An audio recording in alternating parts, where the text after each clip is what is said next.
Yang terpenting bagaimana keinginan tersebut itu diikuti dengan tekad yang benar.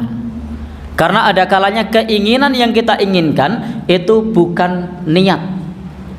Keinginan yang kita inginkan itu hanya sebatas hadisun nafsi, sebatas angan-angan jiwa. Karena angan-angan jiwa itu tidak berarti apa-apa bagi diri kita.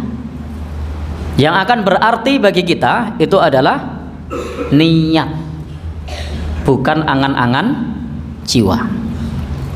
Saya kasih contoh.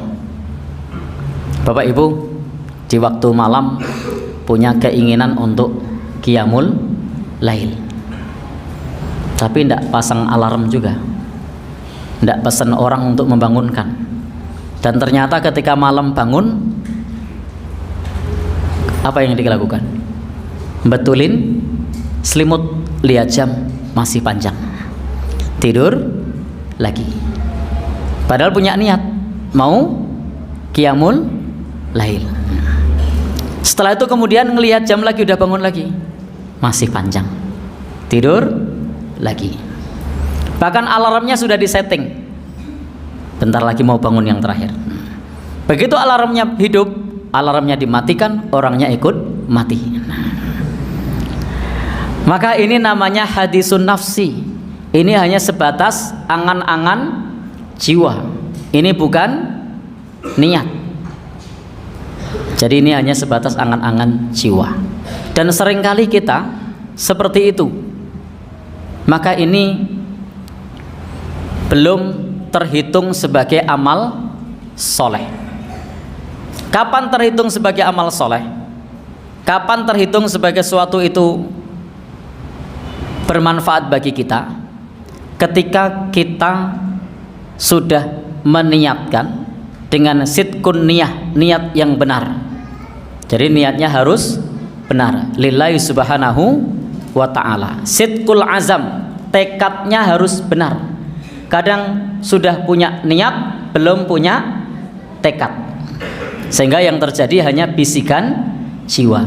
Andai saya punya uang, saya akan bersedekah. Begitu punya uang, sedekah tidak? Tidak. Ini angan-angan jiwa. Ini hadisun nafsi, bisikan jiwa saja, belum terhitung sebagai niat. Dan kalau yang kita cari semacam ini, maka orang yang tidak sholat pun ketika melihat orang sholat, suatu saat saya pengen sholat. Begitu diajak orang lain sholat, mau sholat enggak? Besok aja lah, saya nitip dulu.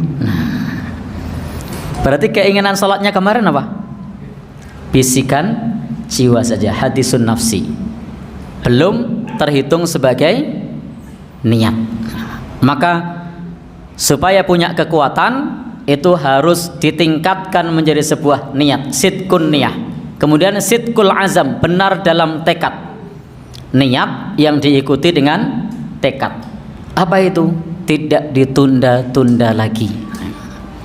Jadi tidak ditunda-tunda lagi. Yang melemahkan iman kita, yang melemahkan semangat kita, yang melemahkan ibadah kita itu adalah menunda. Masih ingat pesan yang disampaikan oleh sahabat Ibnu Umar? Apa pesannya dari Nabi SAW?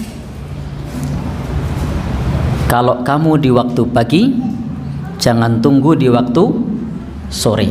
Kalau di waktu sore, jangan tunggu di waktu pagi. Jadi prinsipnya, apabila kita di waktu sore tidak tunggu di waktu pagi, apabila di waktu pagi tidak tunggu di waktu sore. Ketika kita ada niat beramal, maka segera kerjakan. Ini namanya benar dalam niat, benar dalam tekad. Alhamdulillah, kalau kita bisa benar dalam niat, kita bisa benar dalam tekad. Seperti pesan dari Rasul tadi yang disampaikan oleh sahabat Ibnu Umar. Idza asbahta fala tangtadiril masa, wa idza amsaita fala tangtadirus subah. Jadi bisa punya tekad yang benar, segera dikerjakan. Dalam bahasa lain seperti ketika orang mau melakukan pekerjaan itu bagaimana kita bisa buka pintu, langkahkan kaki. Berapa banyak orang mengikuti pelatihan dari para motivator untuk bisnis, tapi tidak pernah bisnis. Kalau pas dapat motivasi itu iya gitu, wah saya mau bisnis, saya mau usaha gitu kan. Tapi begitu pulang 3 hari kemudian ada usaha apa tidak? Tidak. Itu hanya angan-angan jiwa. Yang benar bagaimana? Buka pintu, langkahkan kaki. Segera kerjakan apa yang bisa, apa yang mampu.